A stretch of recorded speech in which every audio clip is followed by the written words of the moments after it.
दोस्तों, हर इंसान में कोई ना कोई सद्गुण जरूर होता है। कोई अच्छा कलाकार होता है, कोई श्रमशील तो कोई साहसी है, कोई दानी है तो किसी में चरित्र बल है। इसी प्रकार कोई ना कोई गुण हर इंसान में है।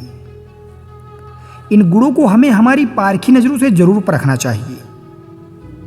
परंतु क्या आप जानते हैं कि जिस प्रकार हर व्यक्ति के अंदर कोई ना कोई गुण होता है, ठीक उसी प्रकार हर व्यक्ति के भीतर कोई ना कोई दोष भी होता है।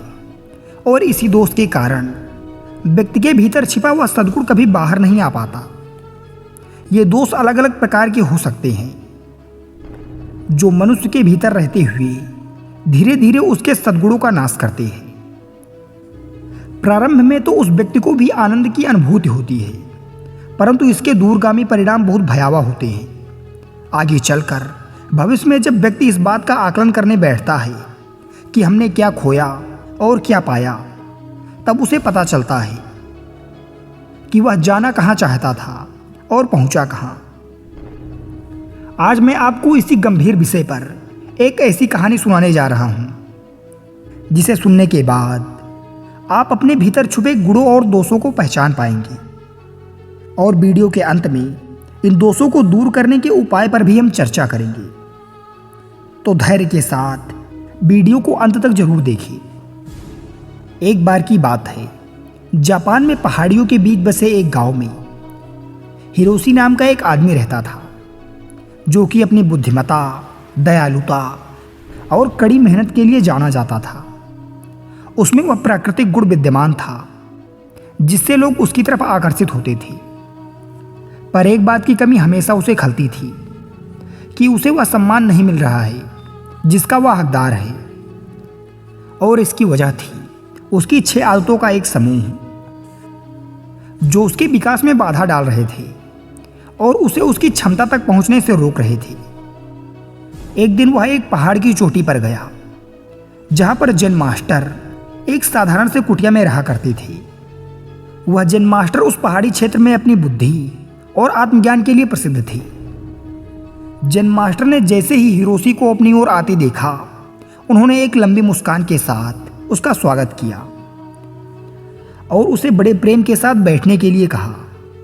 इसके बाद हिरोशी अपना दिल खोलकर अपने संघर्ष और मुश्किलों की कहानी जैन मास्टर को सुनाने लगा। इन्हीं संघर्षों को वह अपने जीवन की सबसे बड़ी समस्या मानता था।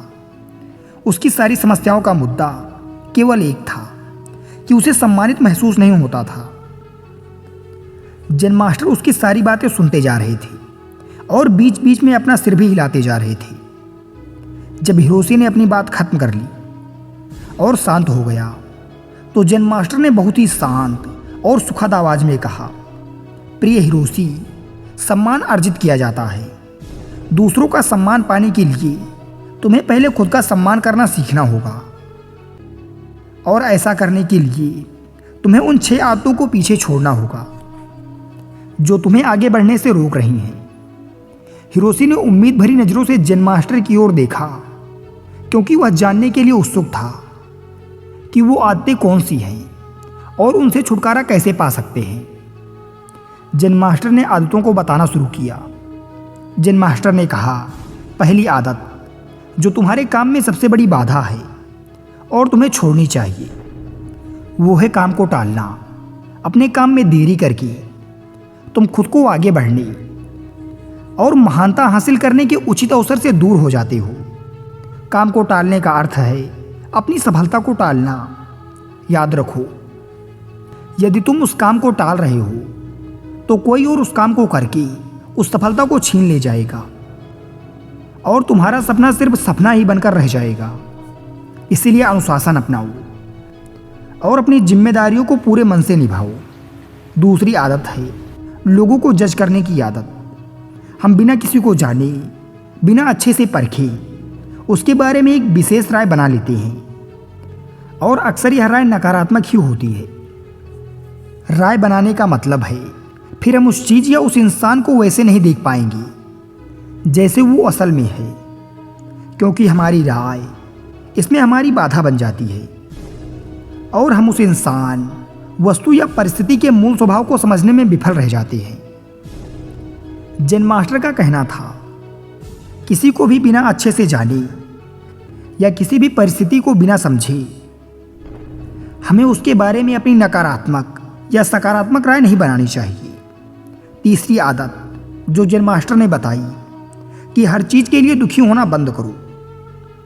हर परिस्थिति और हर चीज़ तुम्हारे नियंत्रण में नहीं हो सकती और ना ही हर चीज़ हमारी इच्छा के अनुसार होगी। हमेशा कुछ ना कुछ ऐसा होता ही रहेगा जो हमारी मर्जी के खिलाफ होगा। इसलिए जो चीज़ें तुम्हारे नियंत्रण में नहीं हैं और जिनके लिए तुम कुछ भी नहीं कर सकते, उनके लिए दुखी होना बंद करो। चौथी आदत है, जलन और ईर्ष्या को दूर करो और तुम्हारे अंदर जो भी शिकायतें, जो भी दोष है उसे भी हटाओ। बेवजह की ईर्ष्या और गुस्सा अपने मन में रखकर हम खुद को ही नुकसान पहुंचाते हैं। इसके कारण हमारे भीतर डर और आशंका पैदा होती है, जिससे बुद्धि दूषित हो जाती है और भ्रम पैदा होने लगता है। और भ्रम की वजह से किसी भी काम में सफलता नहीं मिल पाती। इसीलिए जितना जल्दी हो सके खुद को इन नकारात्मक आदतों से दूर करो। पांचवी आदत जिसे तुम्हें छोड़ देना चाहिए वो है दूसरों को दोष देने की आदत। किसी भी गलती का दोष दूसरों पर डाल देना ये बहुत ही गलत बात है। इससे समाज में हमारी बहुत ही खराब छवि बनती है और हमारा ध्यान गलतियों से सीखकर आगे बढ़ने की बजाय गलतियों को छिपाने और दूसरों को गलत साबित करने में लग जाता है। जब हमारे साथ कुछ अच्छा होता है तो हम उसका श्रेय लेना नहीं भूलते और अगर कुछ गलत होता है तो उसका दोष भी हमें खुद को ही देना चाहिए। दूसरों को दोष देना असफल लोगों की निशानी है। असफल लोगों की आदत होती है कि वे अपनी असफलता के लिए दूसरों को दोष देते हैं। कभी कभार ऐसा हो जाता है कि किसी और की गलती से हमारा काम बिगड़ जाता है, लेकिन जब कोई व्यक्ति अपनी असफलता के लिए बार बार किसी को दोषी बना रहा है तो समझ लेना कि इसमें किसी और की नहीं बल्कि खुद उस व्यक्ति की गलती है। अपनी गलती को मान लेने से हम छोटे या बड़े नहीं बन जाते।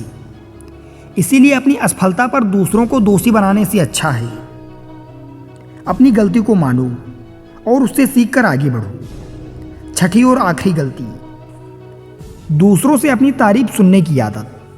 हम दूसरों को दिखाने के लिए कुछ नया करते रहते हैं। हर चीज़ के लिए हम चाहते हैं कि लोग हमारी तारीफ करें, हमारे बारे में अच्छा बोलें और हम जो भी काम करें लोग उसकी प्रशंसा करें। अगर किसी बात के लिए हमारी आलोचना होती है तो हम बहुत दुखी हो जाते हैं और इस तरीके से हम दूसरों के हाथों की कठपुतली बनकर रह जाते हैं। इसीलिए हमें दूसरों की तारीफ की कोई ज़रूरत नहीं है। और वैसे भी लोगों की तारीफ खोखली होती है जो एक पल में हमें आसमान पर पहुंचा देती है और दूसरे ही पल में हमें ज़मीन पर पटक देती है। इसीलिए हमें लोगों की तारीफ और बुराई से फर्क नहीं पड़ना चाहिए और जो हमें पसंद है और जो हमें सही लगता है वही करना चाहिए, बशर्ते वह नैतिकता पर खरा उतरता हो। हिरोशी ने जेन मास्टर से कहा, आपने 6 बुरी आदतों के बारे में तो बता दिया, लेकिन पुरानी आदतों को छोड़ना और नई आदतों को अपनाना बहुत मुश्किल होता है। तो मेरा प्रश्न है कि आखिर हमारा मन नई आदतों को अपनाने का विरोध क्यों करता है और नई आदतों को कैसे आसानी से अपनाया जा सकता है। जेन मास्टर ने कहा, ज़्यादातर लोग आदतों को बदलने में असफल रहते हैं क्योंकि उनकी उस नई आदत के साथ अवास्तविक उम्मीदें जुड़ी होती हैं। जैसे अगर कोई व्यक्ति सुबह जल्दी उठकर व्यायाम करने की नई आदत डालना चाहता है तो वह उम्मीद लगा लेता है कि उसकी इस नई आदत से उसका वजन तेजी से कम होना शुरू हो जाएगा या फिर उसका शरीर तेजी से शक्तिशाली बन जाएगा, जबकि असल में ऐसा नहीं होता। इन दोनों ही परिणामों को हासिल करने में समय लगता है, लेकिन हमारा मन पहले से ही यह निश्चित कर लेता है कि परिणाम कैसा होना चाहिए। और जब हमारी उम्मीद के अनुसार परिणाम नहीं मिलते तो हम निराश हो जाते हैं और अपनी पुरानी आदतों में वापस लौट जाते हैं। लेकिन जो व्यक्ति वास्तविक और सही उम्मीद के साथ नई आदत की शुरुआत करता है वो उदास और निराश होने से बच जाता है और आदत बदलने के दौरान अपने आंतरिक विरोध पर काबू पा लेता है। अब अगला प्रश्न है कि आदतों को आसानी से कैसे अपनाएं। तो ऐसा करने के 5 आसान नियम हैं। पहला, अपने विचारों को लिखो। उन सभी चीज़ों की पहचान करो जिन्हें तुम बदलना चाहते हो, चाहे वो छोटी हों या बड़ी, उन सबको लिखो। दूसरा नियम, छोटे कदम उठाओ। सबसे छोटी आदत में बदलाव करना शुरू करो। इस बदलाव को इतना आसान बनाओ जिसे तुम मना ना कर सको। उदाहरण के लिए, हर सुबह की शुरुआत 2 मिनट के धन्यवाद से करो, या फिर हर सुबह सिर्फ 5 मिनट ध्यान करने का अभ्यास करो। तीसरा नियम, अपने आलस्य और टाल मटोल की आदत को कम करो और इसके लिए सचेतन रूप से अपने काम के परिणाम को किसी मजे से जोड़ो। उदाहरण के लिए, अपने आप से कहो कि जब मैं सुबह का ध्यान और व्यायाम पूरा कर लूँगा तब 1 कप चाय पीऊँगा। यानी जब तुम अपने ध्यान और व्यायाम को पूरा कर लोगी तभी चाय पियोगी, उससे पहले नहीं। चौथा नियम है, अपनी आदत बनने दो। यानी दूसरी नई आदत तब तक शुरू ना करो जब तक तुम्हारा ये वाला काम तुम्हारी आदत ना बन जाए, तुम्हारी दिनचर्या का हिस्सा ना बन जाए। 5वीं आदत है आभार या धन्यवाद का भाव। तुम जिस भी आदत को अपने जीवन में बढ़ावा देना चाहते हो उससे जुड़ी चीज़ों के लिए ब्रह्मांड या उस परम शक्ति का आभार व्यक्त करना शुरू कर दो। उदाहरण के लिए, अगर तुम खुश रहने के लिए आदत विकसित करना चाहते हो तो उन तमाम अच्छी चीज़ों के लिए आभार व्यक्त करना शुरू कर दो जिनकी वजह से तुम्हारे जीवन में खुशियाँ हैं, और फिर तुम देखोगे कि वो सभी अच्छी चीज़ें कई गुना बढ़कर तुम्हारे पास आनी शुरू हो जाएंगी। एक बात याद रखो, जो लोग निष्क्रिय और संवेदनहीन होकर बैठे रहते हैं वे गलतियां नहीं करते। गलतियां भी वे लोग करते हैं जो कुछ नया करने का प्रयास करते हैं।